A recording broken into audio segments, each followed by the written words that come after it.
Hi guys, అందరూ ఎలా ఉన్నారు?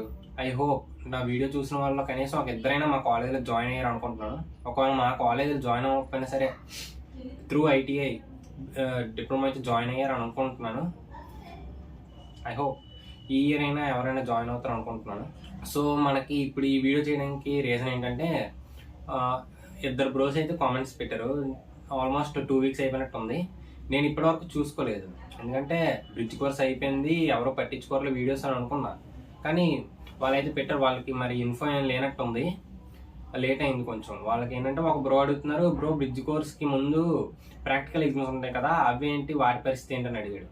అంటే నేను ఆ వీడియో పెట్టడం ఏంటంటే ప్రాక్టికల్స్ ఇప్పటికే చేస్తూ ఉంటారు కదా, అయితే నెక్స్ట్ నోటిఫికేషన్ యొక్క డీటెయిల్స్ పెడితే చాలు అనుకొని పెట్టాను. కాకపోతే మనకి ఏంటంటే ఫస్ట్ నుంచి అడుగుతున్నారు. అయితే దాని ప్రాసెస్ చెప్తాను, వినండి. ఫస్ట్లీ మనకి ఏంటంటే బ్రిడ్జ్ కోర్స్ యొక్క నోటిఫికేషన్ ఎప్పుడు పడుతుంది అంటే డిసెంబర్, జనవరి ఈ 2 monthsలో ఏదో ఒక మంత్లో అయితే మనకైతే బ్రిడ్జ్ కోర్స్ నోటిఫికేషన్ రిలీజ్ చేస్తారు. అది రిలీజ్ చేసింది మనకి ఎలా తెలుస్తుంది అంటే న్యూస్ పేపర్స్లోనే ఒక కార్నర్లో వేస్తారనమాట, ఇంకెక్కడా రాదు. న్యూస్ పేపర్స్ని మీరు ఫాలో అయితే అందులోని ఆ 2 monthsలో కొంచెం జాయిన్ అవుతాం అనుకుంటే 2 months కొంచెం యాక్టివ్గా న్యూస్ పేపర్స్ని అయితే చూడండి. కార్నర్స్లోని బ్రిడ్జ్ కోర్స్ నోటిఫికేషన్ పడింది, ఐటీఐ టు డిప్లొమా అని పడుతుంది.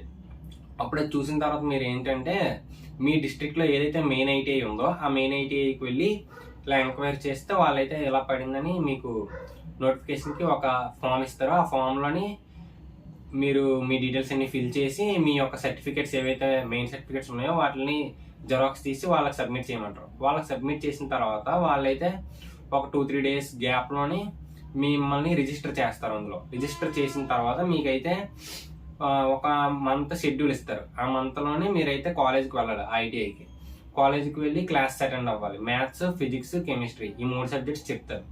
ఆ మంత్ ఆ క్లాస్ అయిపోయిన తర్వాత మీకైతే ఒక స్పెసిఫిక్గా ఒక డేట్ ఇచ్చి ఆ డేట్న ప్రాక్టికల్ ఎగ్జామ్ ఉంటుందని చెప్తారు. ఆ ప్రాక్టికల్ ఎగ్జామ్కి మీరు వెళ్తే అప్పుడు మీకు ఆ ప్రాక్టికల్ ఎగ్జామ్ అయ్యాక పాస్ అయితే మీకు ఒక నెంబర్ ఇస్తారు, కోడ్ నెంబర్ ఏదో అని అనుకోండి. ఆ నెంబర్ ఎక్కడ యూజ్ అవుద్ది అంటే మనకి బ్రిడ్జ్ కోర్స్ నెక్స్ట్ ఫర్దర్గా మనకి ఈ ఎగ్జామ్ ఉంటుంది చూసారా, మ్యాథ్స్, ఫిజిక్స్, ఈ ఎగ్జామ్స్కి హాల్ టికెట్ డౌన్లోడ్ చేసుకోవాలి. మీరు హాల్ టికెట్ ఎలా వస్తుంది మనకి, పేమెంట్ చేస్తే. ఆ పేమెంట్ చేసే ముందు మీరు ఈ నెంబర్ని అయితే కొట్టాలి. అదే మీ హాల్ టికెట్ నెంబర్. ఆ నెంబర్ ఏదైతే ఉందో అదే హాల్ టికెట్ నెంబర్. ఆ హాల్ టికెట్ నెంబర్ని మీరు ఎస్బిటెట్ వెబ్సైట్లో ఎంటర్ చేసి దాంట్లోనే మీరు పేమెంట్ అయితే చేయాలి. అప్పుడు మీకైతే హాల్ టికెట్ జనరేట్ అవుతుంది. ఆ తర్వాత ఫర్దర్గా మీకు నెక్స్ట్ వీడియో ముందే అప్లోడ్ చేసాను కదా, అందులో ఉంటుంది మిగతా డీటెయిల్స్.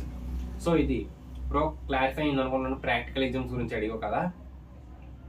అయితే నెక్స్ట్ ఇంకో బ్రో అడుగుతున్నారు, నోట్స్ ఏమైనా ఉంటే పెట్టమని అడుగుతున్నారు. నోట్స్ అంటే చాలా కష్టం బ్రో, ఎందుకంటే నేనే ఆన్లైన్ క్లాసెస్ జాయిన్ అయ్యాను. అందులోనే మ్యాథ్స్ ఆ సార్ అలా చెప్తుంటే చదువుకుని ఇంకా పీడిఎఫ్లో పెట్టేవారు. ఇప్పటికి అవి అయితే డిలీట్ చేస్తాను అనుకుంటాను. మీకైతే టాపిక్స్ చెప్పాను కదా, ఆ టాపిక్స్ని సెర్చ్ చేయండి యూట్యూబ్లో, ఎవరైనా చెప్తారు.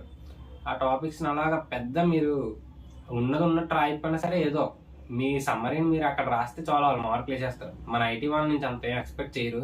కాకపోతే మ్యాథ్స్ మీరు చూసుకోండి. టాపిక్స్ చెప్పాను కదా, ఆ టాపిక్స్ని అయితే బాగా ఫాలో అవ్వండి. ఇంకా మీకు ఆ టాపిక్స్ చాలా మొత్తం ప్రిపేర్ అవుతాను అని అనుకుంటే కామెంట్ పెట్టండి. నేనైతే మొత్తం అన్నిటికి షార్ట్ అయితే చేసి పెడతాను. సిలబస్ మొత్తంది 3 ఇంకా సిలబస్ పెట్టడం ఏం లేదు, మీకు ఆ వీడియోలోనే పెట్టాను, వెయిటేజ్ వీడియోలోనే మొత్తం అన్ని టాపిక్స్ పెట్టాను. మీకు అందులో మెయిన్ ఏదైతే ఉన్నాయో అవి నేను డివైడ్ చేసి పెట్టాను అనమాట వెయిటేజ్కి. సో అది ఒకసారి చెక్ చేయండి.